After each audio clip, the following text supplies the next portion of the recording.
വാർത്തകൾ വിശദമായി. തൃശൂർ വടക്കുന്നാഥ ക്ഷേത്ര മൈതാനത്ത് രാഷ്ട്രീയ സമ്മേളനങ്ങൾക്കോ പ്രതിഷേധ പരിപാടികൾക്കോ അനുമതി നൽകാനാവില്ലെന്ന് ഹൈക്കോടതി. ക്ഷേത്രങ്ങളുടെ പവിത്രത നിലനിർത്തേണ്ടത് അനിവാര്യമാണെന്ന് justice V Raja Vijayaraghavan, justice K V Jayakumar എന്നിവരടങ്ങിയ ഡിവിഷൻ ബെഞ്ച് വ്യക്തമാക്കി.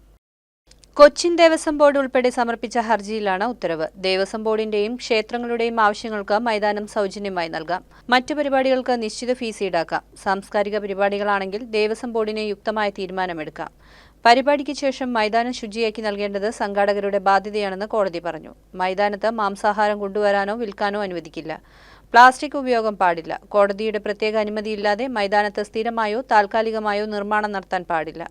മൈതാനത്തെ നിശ്ചിത മേഖലകൾ സാംസ്കാരികവും വാണിജ്യപരവുമായ കാര്യങ്ങൾക്ക് താൽക്കാലികമായി വാടകയ്ക്ക് നൽകാം. ബോർഡ് സമർപ്പിച്ച പട്ടികയിലുള്ള പരിപാടികൾക്ക് ഓരോ തവണയും കോടതിയുടെ മുൻകൂർ അനുമതി വാങ്ങേണ്ടതില്ല. ഭക്തർക്കും പരിസരവാസികൾക്കും ബുദ്ധിമുട്ടുണ്ടാക്കും വിധം വലിയ ശബ്ദത്തിലുള്ള മൈക്ക് സെറ്റ് ഉപയോഗിക്കരുത്. ശബ്ദം നിശ്ചിത ഡെസിബിളിൽ കൂടരുത് എന്നീ നിർദ്ദേശങ്ങളും കോടതി ഉത്തരവിലുണ്ട്. കേരളത്തിലെ ഏറ്റവും വലിയ ഷോപ്പിംഗ് ആഘോഷം ഇനി നിങ്ങളുടെ സ്വന്തം സീമാസിൽ. തൃശൂർ, അങ്കമാലി ഷോറൂമുകൾ ഇന്നു തന്നെ സന്ദർശിക്കൂ.